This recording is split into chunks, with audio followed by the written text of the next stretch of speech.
Hello friends, I hope ਤੁਸੀਂ last ਵਾਲੀਆਂ ਦੋਨੋਂ ਵੀਡੀਓਜ਼ ਦੇਖ ਚੁੱਕੇ ਹੋ। ਤਾਂ ਅੱਜ ਅਸੀਂ ਨੈਕਸਟ ਕਰ ਰਹੇ ਹਾਂ ਥਰਡ ਲੈਕਚਰ। ਔਰ ਇਸ ਤੋਂ ਪਹਿਲਾਂ ਅਸੀਂ ਸੈਕਿੰਡ ਲੈਕਚਰ ਦੇ ਵਿੱਚ ਕੀਤਾ ਹੋਇਆ ਸੀ ਟਰਾਂਸਪੋਜ਼ ਆਫ ਆ ਮੈਟ੍ਰਿਕਸ ਐਂਡ ਸਿਮੈਟ੍ਰਿਕ ਮੈਟ੍ਰਿਕਸ। ਔਰ ਟਰਾਂਸਪੋਜ਼ ਆਫ ਆ ਮੈਟ੍ਰਿਕਸ ਜੋ ਹੈ ਇਸ ਦਾ ਇੱਕ ਕਨਸੈਪਟ ਪੈਂਡਿੰਗ ਹੈ, ਤਾਂ ਅਸੀਂ ਪਹਿਲੇ ਇਹ ਦੇਖਦੇ ਹਾਂ। ਤਾਂ ਇਸ ਦੇ ਵਿੱਚ ਦੇਖੋ ਨੋਰਮਲ ਮੈਟ੍ਰਿਕਸ ਕੀ ਹੁੰਦਾ ਹੈ। ਤਾਂ normal matrix first of all एक स्क्वायर मैट्रिक्स है। A square matrix A is called normal if A transpose A is equals to A into A transpose। मतलब अगर A जो है वो अपने ट्रांसपोज के नाल कम्यूट कर रहा है तो then this matrix is called a normal matrix। Because जदों असी प्रॉपर्टी की हुई है कि मल्टीप्लिकेटिव जो दो मैट्रिक्स दी है वो कम्यूटेटिव जरूरी नहीं है होवे, ਤਾਂ ਉਹ ਕਮਿਊਟੇਟਿਵ ਨਹੀਂ ਹੋਲਡ ਹੁੰਦੀ ਹਰ ਵਾਰ। ਤਾਂ ਅਗਰ ਕੋਈ ਮੈਟ੍ਰਿਕਸ ਆਪਣੇ ਟਰਾਂਸਪੋਜ਼ ਦੇ ਨਾਲ ਕਮਿਊਟ ਕਰ ਰਿਹਾ ਹੈ ਤਾਂ ਮਤਲਬ ਕਮਿਊਟੇਟਿਵ ਪ੍ਰੋਪਰਟੀ ਇਸ ਦੇ ਨਾਲ ਹੋਲਡ ਹੋ ਰਹੀ ਹੈ, ਤਾਂ ਇਹ ਮੈਟ੍ਰਿਕਸ ਕੀ ਹੋਏਗਾ? ਨੋਰਮਲ ਮੈਟ੍ਰਿਕਸ ਹੋਏਗਾ।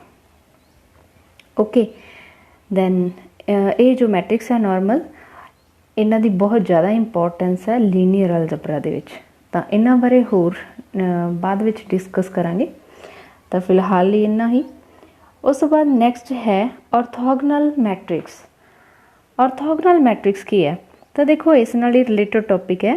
ਅਗਰ ਇਹ ਮੈਟ੍ਰਿਕਸ ਕਮਿਊਟ ਕਰ ਰਹੇ ਹੈ ਤਾਂ ਦੈਨ ਇਹਨਾਂ ਦਾ ਜੋ ਆਨਸਰ ਆ ਰਿਹਾ ਅਗਰ ਇਹ ਆਇਡੈਂਟੀ ਦੇ ਇਕੁਅਲ ਹੋਵੇ, ਠੀਕ ਹੈ, ਤਾਂ ਇਹ ਮੈਟ੍ਰਿਕਸ ਜੋ ਹੈ ਉਹ ਔਰਥੋਗਨਲ ਮੈਟ੍ਰਿਕਸ ਹੋਏਗਾ। ठीक है, then A matrix is called orthogonal matrix. तो इस दे लई कंडीशन की है कि ये भी एक स्क्वायर मैट्रिक्स ही होएगा एंड जो इसके कॉलम्स है जां इसदियां रो है वो ऑर्थोगोनल यूनिट वैक्टर होंगे, जां फिर असीं उन्हां नूं कह सकते हैं ऑर्थोनॉर्मल वैक्टर्स होंगे। ठीक है, तो हुण ऑर्थोनॉर्मल वैक्टर्स की होंगे है? ऑर्थोनॉर्मल वैक्टर वो वैक्टर है मतलब जिन्हां दी असीं डॉट प्रोडक्ट करते हैं। अगर दो डिफरेंट वैक्टर्स की मल्टीप्लाई असी कर रहे हैं, डॉट प्रोडक्ट कर रहे हैं, तो उन्होंने आंसर होएगा 0। बट अगर असी सेम अपने आप नाल ही मल्टीप्लाई कर रहे हैं किसी वैक्टर की, तो दैन उसकी डॉट प्रोडक्ट का आंसर होएगा 1। ठीक है, तो उन्होंने असी कहने ऑर्थोनॉर्मल वैक्टर्स। तो इस तरीके नाल देखो जदों असी ए ट्रांसपोज इंटू ए इसकी प्रोडक्ट फाइंड आउट करनी है तो इस एक्चुअली उही हो रहा होंगे रो या कॉलम की डॉट प्रोडक्ट। तो उस अगर सेम नाल कर रहे हैं तो जिवें डायगनल एलीमेंट्स है 1 1 2 2 3 3, तो सेम वैक्टर की मल्टीप्लाई सेम नाल हो रही है डॉट प्रोडक्ट मतलब, तो वो की आएगा 1 आएगा। अदरवाइज जो डिफरेंट होंगे तो की होएगा 0। सो इस करके इसकी मल्टीप्लिकेशन जो है वो आइडेंटी मैट्रिक्स होएगी। क्लीयर है? तो इस तो ही एक कंसैप्ट साडे कोल होर अप्लाई हो रहा। अगर इसनूं असीं मल्टीप्लाई कर दिए दिस साइड, मल्टीप्लाई करिए ए इनवर्स नाल दोनों साइड्स, तो की आएगा साडे कोल ए जो है रिजल्ट आएगा A transpose is equals to A inverse. तो अगर कोई मैट्रिक्स ऑर्थोगोनल मैट्रिक्स है तो दैन उसका ट्रांसपोज ते उसका इनवर्स जो है वो दोनों इक्वल होंगे। Okay, clear? दैन नैक्सट है स्क्यू सिमेट्रिक मैट्रिक्स। तो स्क्यू सिमेट्रिक मैट्रिक्स की डेफिनेशन देखो पहले की है। अगर इसका ट्रांसपोज माइनस ऑफ ए दे इक्वल होवे तो then that is called a skew symmetric matrix. जां असीं इस डेफिनेशन इस तरीके नाल भी देख सकते हैं कि जो ए जे आई एलीमेंट है मैट्रिक्स के वो किस दे इक्वल होंगे? नैगेटिव ऑफ ए आई जेथ एलीमेंट ऑफ मैट्रिक्स। ओके, तो दैन नैक्सट देखो इस दे नाल रिलेटेड एग्जाम्पल। तो ये जिमें एलीमेंट है साडे कोल ए 1 2 एलीमेंट, तो ये एलीमेंट जो होएगा एक ये ए 2 1 एलीमेंट है। आई और जे की वैल्यू रिप्लेस हो रही है तो इन्हां दे विच देखो नैगेटिव साइन का डिफरेंस है। सिमिलरली ए 1 3 एलीमेंट है एंड ए 3 1 एलीमेंट है, तो दोनों जिहड़े है साइन दोनों के चेंज है। ओके, मतलब एक एलीमेंट दूसरे का नैगेटिव है। Similarly this is for A2 3 and A3 2 matrix. ठीक है, क्लियर? और एक चीज़ होर इसके नाल ऑब्जर्व करना कि जो डायगनल एलीमेंट्स है इस मैट्रिक्स के मतलब स्क्यू सिमेट्रिक मैट्रिक्स दे तां डायगनल एलीमेंट्स ऑलवेज 0 हुंदे आ। क्लीयर, डायगनल एलीमेंट ऑलवेज 0 होंगे। ओके, तो ये प्रॉपर्टी देखो, ये जो है ये मैट्रिक्स है और इसका ट्रांसपोज है, तो एक इसके इक्वल आ रहा है नेगेटिव ऑफ ए, तो this is a skew symmetric matrix. Then next है प्रॉपर्टीज़। इस स्क्यू सिमेट्रिक दी प्रॉपर्टीज़ है the sum of two skew symmetric matrix is also a skew symmetric matrix. और सेम प्रॉपर्टी है symmetric matrix वास्ते भी होएगी। अगर दो सिमेट्रिक मैट्रिक्स है तो असीं उन्हां दा सम करते हैं तो अगे इहनूं सिमेट्रिक मैट्रिक्स हुंदा है। एंड नैक्सट है a scalar multiple of a skew symmetric matrix is a skew symmetric matrix. ठीक है, अगर किसी स्क्यू सिमेट्रिक मैट्रिक्स में किसी स्केलर नाल मल्टीप्लाई कर रहे हैं किसी भी कॉन्स्टेंट नाल तो दैन वो स्क्यू सिमेट्रिक ही रहेगा। एंड ये सेम प्रॉपर्टी जो है वो सिमेट्रिक मैट्रिक्स लिए भी होल्ड होएगी। एंड नैक्सट प्रॉपर्टी जो हुणे असीं कर चुके हैं, डायगनल एलीमेंट्स जो है स्क्यू सिमेट्रिक मैट्रिक्स के वो 0 होंगे। ठीक है, सो इस तो साडे कोल रिजल्ट आएगा कि अगर ट्रेस फाइंड आउट करांगे असीं उसका मैट्रिक्स का तो दैन भी वो 0 होएगा। बिकॉज ट्रेस की हुंदा, ट्रेस की डेफिनेशन है डायगनल एलीमेंट्स का सम हुंदा है, तो डायगनल एलीमेंट सारे 0 है, तो 0 का सम भी की होएगा 0 ही होएगा। ओके, दैन नैक्सट है थ्योरम फर्स्ट। इस थ्योरम दे विच देखो की दिता होया, अगर एक स्क्योर मैट्रिक्स है साडे कोल ए तो विद रियल नंबर्स, ठीक है, इस दी एंट्रीज जो है मतलब element of this matrix is real numbers. And इस दे विच असीं ऐड कर रहे हैं मैट्रिक्स दे विच उसदा ट्रांसपोज, मतलब A plus A transpose, then A matrix always symmetric matrix हुंदा है। एंड सैकेंडली अगर ए दे विचों माइनस कर रहे हैं असीं उसदा ट्रांसपोज तो दैन ए matrix always skew symmetric matrix हुंदा है। ओके, ए जो है एक स्क्वेयर मैट्रिक्स होएगा तो सारे स्क्वेयर मैट्रिक्स लिए ये रिजल्ट होल्ड होएगा। दैन नैक्सट है theorem second. And second theorem दे विच की है, एनी स्क्वेयर मैट्रिक्स, तो इस दे विच भी की है square matrix. Any square matrix can be expressed as a sum of symmetric and skew symmetric matrix. Okay, तो हुण तक असीं प्रॉपर्टीज़ सारियां कर ही चुके हैं, जिवें उही प्रॉपर्टी असीं यूज़ करांगे। तो अगर मेरे को एक मैट्रिक्स है ए तो असीं इस नूं की लिख सकते हैं 1/2 इंटू 2a लिख सकते हैं, 2 नाल मल्टीप्लाई किया होया एंड 2 नाल ही डिवाइड किया होया। तो दैन असीं इस नूं अगेन लिख सकते हैं जो 2a है तो उस नूं असीं लिख सकते हैं a plus a dash into a plus a minus a dash. ठीक है, मतलब असीं की कर रहे हैं a ट्रांसपोज जो है उसनूं ऐड कर रहे हैं एंड सबट्रैक्ट कर रहे हैं। ठीक है, तो दैन हाफ दोनों नाल असीं अलग अलग अगर लगा दिए तो देखो ये साडे कोल की आएगा, half of a plus a dash, ठीक है, and plus half of a minus a dash. Clear, तो हुणे देखो अपने कोल जो मैट्रिक्स है a प्लस a डैश, जो ए वाला मैट्रिक्स बनेगा ये की बनेगा सिमेट्रिक मैट्रिक्स। तो अगर असीं इसनूं किसी स्केलर नाल मल्टीप्लाई कर देने हैं दैन भी ये मैट्रिक्स की होएगा सिमेट्रिक मैट्रिक्स ही रहेगा। एंड जो a minus a dash matrix A वाला बन रहा है तो दैन ए मैट्रिक्स की है स्क्यू सिमेट्रिक। तो अगर असीं इसनूं हाफ नाल मल्टीप्लाई कर देने हैं तो दैन भी स्क्यू सिमेट्रिक मैट्रिक्स रहेगा। तो दोनों का सम किस दे इक्वल आ रहा है, ए दे इक्वल आ रहा है।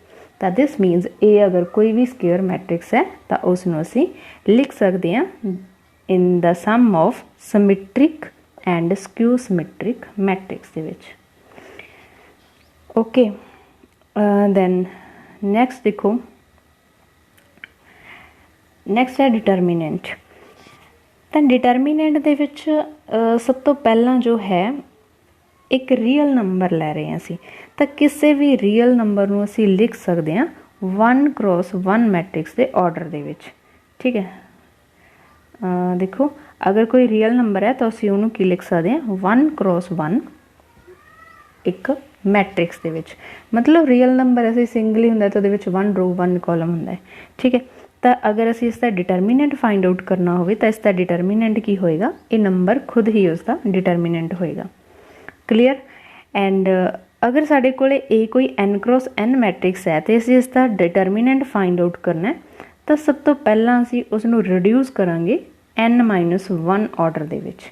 ठीक है, तो इस तरीके नाल असीं रिड्यूस करते करते उसका डिटरमीनेंट फाइंड आउट करांगे रिड्यूस्ड फॉर्म दे विच। क्लीयर। तो रिड्यूस देखो असीं किवें कर रहे हैं, इस दे विच है माइनर डेफिनेशन। तो जो असीं माइनर फाइंड आउट करते हैं तो माइनर दे विच की हुंदा है, ये एक सब मैट्रिक्स हुंदा ए दा, जिहड़ा एक कोई भी 1 रो या 1 कॉलम नूं असीं विचों छड्ड दिंदे हैं।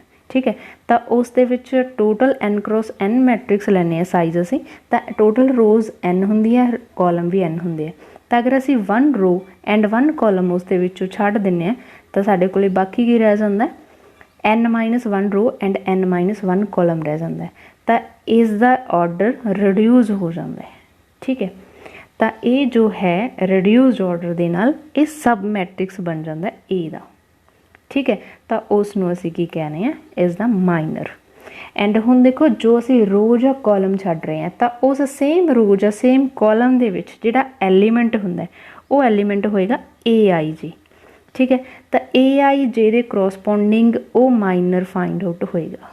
ठीक है, इस ith रो ते J कॉलम छड्डण नाल। तो इत्थे की होएगा, जो माइनर है उसनूं असीं M स्टैंडर्ड नोटेशन है उसकी, तो उन्होंने लिखते हैं MIJ। ओके, तो फॉर एग्जाम्पल देखो ये साडे कोल एक मैट्रिक्स है, तो इस मैट्रिक्स के विचों असीं M11 लभ रहे हैं, तो दिस मीनस A11 एलीमेंट के करॉस्पोंडिंग ये माइनर है। तो ये रो छड्डांगे और ये कॉलम, तो दैन देखो जो ए वाला मैट्रिक्स साडे कोले बच गया, इसका डिटरमीनेंट देखना है। ठीक है, तो इस तरीके नाल असीं बाकी सारे एलीमेंट्स जो ए एलीमेंट है बाकी सारे इन्हां दा भी असीं जो माइनर है फाइंड आउट कर सकते हैं। तो देखो नैक्सट माइनर जो है ए एलीमेंट 1 2 का है, ए एलीमेंट 1 3 का है। तो मतलब इत्थे फस्ट रो सैकेंड कॉलम, इत्थे first row and third column जिहड़े है असीं छड्ड चुके हैं, तो उन्हां दा ही बाकी जो है सब मैट्रिक्स बन रहा ए दा। Okay, clear. दैन नैक्सट है कोफैक्टर्स। कोफैक्टर्स ते माइनर दे विच की डिफरेंस है, इस दे विच जस्ट साइन नाल लगाउणे असीं। देखो MIJ माइनर है तो उस दे नाल असीं साइन मल्टीप्लाई करना है, -1⁻I+J ith row and jth column असीं जिहदा भी माइनर फाइंड आउट कर रहे हैं। तो इस दे करॉस्पोंडिंग जो साइन इस नाल मल्टीप्लाई करके आएगा वो की होएगा कोफैक्टर। तो कोफैक्टर नूं असीं C जो है इसकी स्टैंडर्ड फॉर्म है जिस दे नाल असीं इसनूं डिनोट करते हैं। ठीक है, तो हुण क्लीयर है, जो C11 है तो इत्थे पावर कितनी हो जाएगी 2 हो जाएगी, तो पॉजिटिव आएगा, मतलब C11 M11 दे इक्वल होएगा। एंड C12 दे विच 1 + 2 इसकी पावर जो है वो पावर 3 हो जाएगी, तो 3 पावर मतलब ऑड, तो दिस मीनस इत्थे साइन जो है नैगेटिव होएगा। तो इस तरीके नाल साइन असीं लैणे हैं। ओके, दैन नैक्सट देखो ये साडे कोल है 2 क्रॉस 2 मैट्रिक्स है, 2 क्रॉस 2 मैट्रिक्स है, तो इस दे कोफैक्टर्स होंगे। ठीक है, तो कोफैक्टर असीं इस तरीके नाल फाइंड आउट किए हुए हैं। तो दैन इस मैट्रिक्स का हुण डिटरमीनेंट की होएगा, तो इसका डिटरमीनेंट होएगा इस दे करॉस्पोंडिंग एलीमेंट्स नूं मल्टीप्लाई करना है इस दे कोफैक्टर दे नाल, तो दैन असीं उन्हां नूं ऐड कर देना है। ठीक है, तो ये होएगा इसका डिटरमीनेंट। क्लीयर। तो इस दे अगर असीं वैल्यूज़ पुट कर दिंदे हैं, देखो C11 की वैल्यू C12 की वैल्यू पुट कर दें, तो ये साडे कोल आ जाती है इस डिटरमीनेंट की वैल्यू। क्लीयर। तो इस तरीके नाल बेसिक फॉर्म दे विच डिटरमीनेंट फाइंड आउट हुंदा है। उस तो बाद नैक्सट है एग्जाम्पल है इसकी। एग्जाम्पल दे विच देखो डिटरमीनेंट तुहानूं सबनूं फाइंड आउट करना आउंदा ही है। क्लीयर।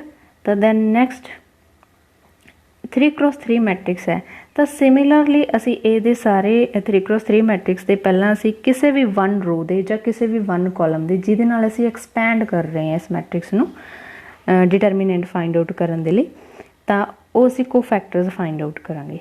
ठीक है, उस तो बाद असी इन्हां कोफैक्टर्स नूं मल्टीप्लाई करांगे ਕਰੋਸਪੋਂਡਿੰਗ ਐਲੀਮੈਂਟਸ ਦੇ ਨਾਲ। ਤਾਂ ਦੇਖੋ ਫਸਟ रो ਦਾ ਇਹ ਐਲੀਮੈਂਟ ਹੈ ਐਂਡ ਇਹ ਵਾਲੀ ਜੋ ਵੈਲਿਊ ਹੈ ਉਹ ਐਕਚੁਅਲੀ C11 ਦੀ ਵੈਲਿਊ ਹੈ, ਇਸ ਦਾ ਕਰੋਸਪੋਂਡਿੰਗ ਕੋਫੈਕਟਰ। ਦੈਨ ਸੈਕਿੰਡ ਐਲੀਮੈਂਟ ਹੈ ਇਸ रो ਦਾ, ਫਸਟ रो ਦਾ, ਤੇ ਇਹ ਹੈ ਐਲੀਮੈਂਟ ਕੋਫੈਕਟਰ ਇਸ ਐਲੀਮੈਂਟ ਦਾ C12। सिमिलरली A13 है और ये इसका कोफैक्टर है C13। क्लीयर। तो कोफैक्टर्स नूं अगर करॉस्पोंडिंग एलीमेंट्स के नाल मल्टीप्लाई कर देने तो दैन अपने कोल की आंदा determinant of that matrix. Okay, then next ये डिटरमिनेंट फाइंड आउट किया होया, ठीक है, एग्जाम्पल दे विच तो सेम वे दे विच किया होया। और इस तो नैक्सट है साडे कोल एडजॉइंट। तो एडजॉइंट ऑफ मैट्रिक्स की है, तो सब तो पहला एडजॉइंट ऑफ मैट्रिक्स के लिए असी इस मैट्रिक्स का कोफैक्टर का जो मैट्रिक्स है ये फाइंड आउट करना है, ठीक है। तो कोफैक्टर इस मैट्रिक्स में असीं C नाल डिनोट करते हैं। तो इस मैट्रिक्स तो बाद असी नैक्सट जो है इसका ट्रांसपोज लवांगे, ठीक है। तो इसका जो ट्रांसपोज होएगा वो किस दे इक्वल होएगा, adjoint of A they equal, ठीक है। तो पहला जो कोफैक्टर का मैट्रिक्स है उसका ट्रांसपोज लेना है, तो दैन उसके ट्रांसपोज नूं असीं की नाम दिता होया एडजॉइंट ऑफ A। तो एडजॉइंट ऑफ A की एक बहुत इंपॉर्टेंट प्रॉपर्टी है जो इस दे विच होल्ड हुंदी है मैट्रिक्स दे विच, A into adjoint of A this is equal to adjoint of A into A, ठीक है। मतलब एक कम्यूट कर रहे हैं और इन्हां दी जो वैल्यू है वो किस दे इक्वल होंदी है, determinant of A into I identity matrix है एंड डिटरमिनेंट ऑफ A जो है वो इत्थे कोई स्केलर क्वांटिटी होएगी, ठीक है। तो दैन इस नाल ही रिलेटेड असीं एग्जाम्पल करते हैं। तो एग्जाम्पल दे विच देखो ये मैट्रिक्स A गिवन है और दैन असी डिटरमिनेंट फाइंड आउट किया होया, तो इसका डिटरमिनेंट आ रहा है 10। तो हुण देखो जो इस कोफैक्टर का मैट्रिक्स है उसका ट्रांसपोज लिया डायरैक्टली, ठीक है। तो ये की होएगा एडजॉइंट ऑफ A, तो ये साडे कोल वैल्यू आ रही है एडजॉइंट ऑफ A दी, ठीक है। तो दैन असी ये प्रॉपर्टी इससे सैटिस्फाई करावांगे। तो हुण ये प्रॉपर्टी देखो A एडजॉइंट A असी फाइंड आउट किया, ठीक है। तो A इस इक्वल आ रहा है, तो अगर असी इहदे विचों 10 कॉमन ले लवांगे तो की आ जाएगा 10 into identity matrix. Similarly adjoint of A अगर फाइंड आउट किया तो वो भी सेम आ रहा है, तो इनू भी असी की लिख सकते हैं 10 इंटू आइडेंटी मैट्रिक्स।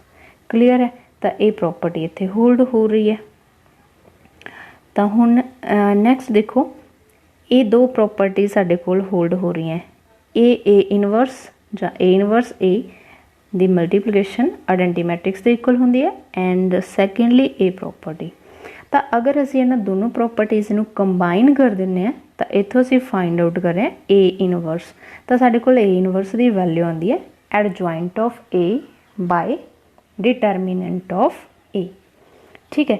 तो ये डिपेंड करता है A इनवर्स जो है एग्जिस्ट करेगा या नहीं करेगा, तो वो किस ते डिपेंड कर रहा है, इस डिटरमिनेंट ऑफ A ते, बिकॉज A डिनोमीनेटर दे विच है।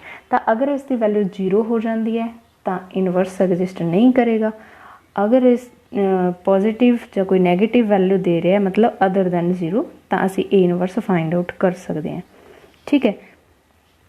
सो दिस मीनस असी इनू कहने सिंगुलर मैट्रिक्स, अगर A का डिटरमिनेंट 0 आ जाता है तो दैन सिंगुलर मैट्रिक्स, तो सिंगुलर मैट्रिक्स का इनवर्स एग्जिस्ट नहीं करेगा। ओके, तो अगर इसकी वैल्यू मतलब determinant of A not equal to 0 है तो दैन इसका जो डिटरमिनेंट है सॉरी इनवर्स है वो होल्ड होएगा, मतलब एग्जिस्ट करेगा। Okay, clear. दैन नैक्सट है अगर असी इनवर्स फाइंड आउट करना है तो पूरा प्रोसैस है इस एग्जाम्पल दे विच। तो इस दे लई पहला मैट्रिक्स दिता होया और इसका असी पहला डिटरमिनेंट फाइंड आउट करांगे, उस तो बाद ये सारे कोफैक्टर्स फाइंड आउट करांगे। तो सारे कोफैक्टर फाइंड आउट करन तो बाद इन्हां दा असी मैट्रिक्स दे विच रिप्रजेंट करांगे इन्हां नूं। मैट्रिक्स का ट्रांसपोज लवांगे तो वह आ जाएगा एडजॉइंट ऑफ A। तो दैन ये साडे कोल एडजॉइंट ऑफ A की वैल्यू है, तो इसनूं डिवाइड कर देना डिटरमिनेंट ऑफ A नाल, तो ये की आ जाएगा A इनवर्स। क्लीयर। ਤਾਂ ਇਹ ਹੈ ਤਰੀਕਾ A ਇਨਵਰਸ ਫਾइंड आउट ਕਰਨ ਦਾ। ਤਾਂ ਦੈਨ ਸਿੰਗੂਲਰ ਨॉन ਸਿੰਗੂਲਰ ਇਹ ਅਸੀਂ ਆਲਰੇਡੀ ਡਿਸਕਸ ਕਰ ਚੁੱਕੇ ਹਾਂ ਕਿ ਇਹਦੇ ਵਿੱਚ ਇਨਵਰਸ ਫਾइंड आउट ਹੋਏਗਾ ਜਾਂ ਨਹੀਂ ਹੋਏਗਾ। ਓਕੇ, ਦੈਨ ਇਸ ਤੋਂ ਨੈਕਸਟ ਹੈ ਲੀਨੀਅਰ ਇਕੁਏਸ਼ਨਸ।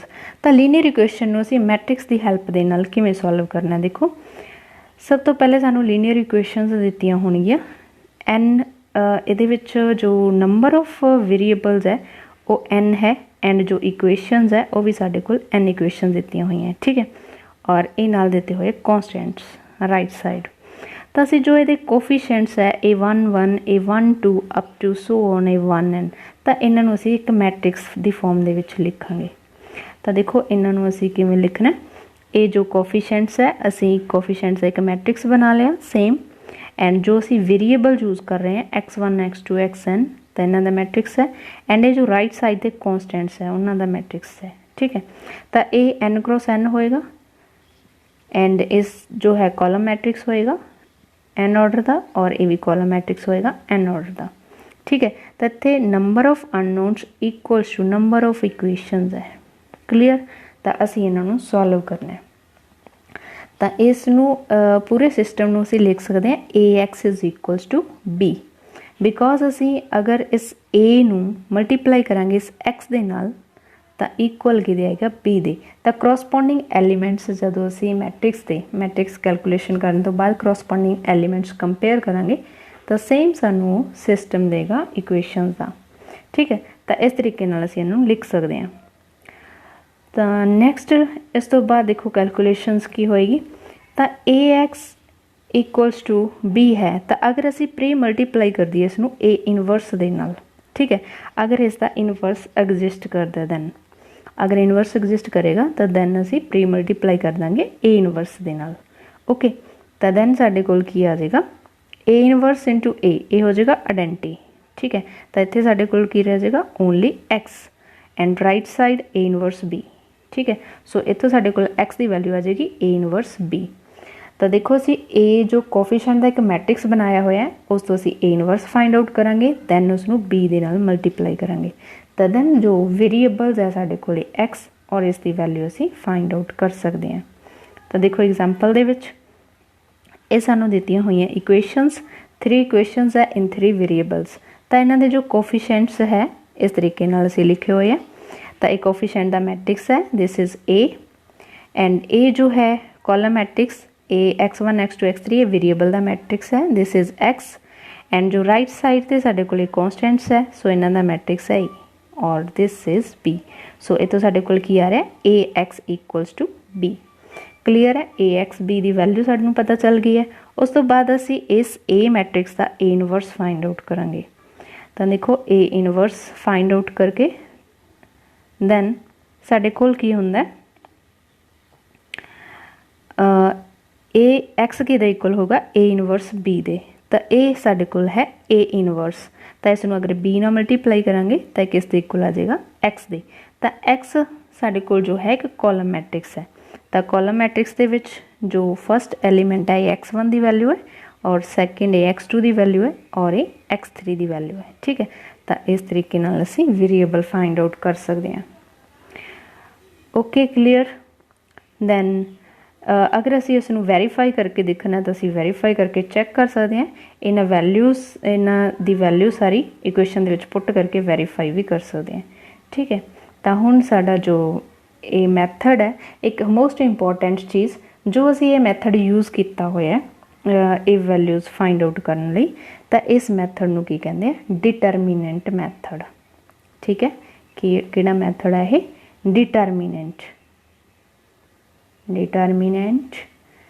Method, clear. ਤਾਂ ਇਹ ਇੰਪੋਰਟੈਂਟ ਹੈ, ਕਈ ਵਾਰ ਮੈਂਸ਼ਨ ਨਹੀਂ ਕੀਤਾ ਹੁੰਦਾ ਇਸ ਮੈਥਡ ਦਾ ਨਾਮ, ਓਕੇ। ਤਾਂ ਦੈਨ ਇਹ ਸਾਡਾ ਟੌਪਿਕ ਅੱਜ ਖਤਮ ਹੋ ਚੁੱਕਿਆ। ਤਾਂ ਨੈਕਸਟ ਅਸੀਂ ਡਿਟਰਮੀਨੈਂਟ ਦੀਆਂ ਪ੍ਰੋਪਰਟੀਜ਼ ਐਂਡ ਇਸ ਦੀਆਂ ਕੁਛ ਐਪਲੀਕੇਸ਼ਨਸ ਕਰਾਂਗੇ। Thank you for watching.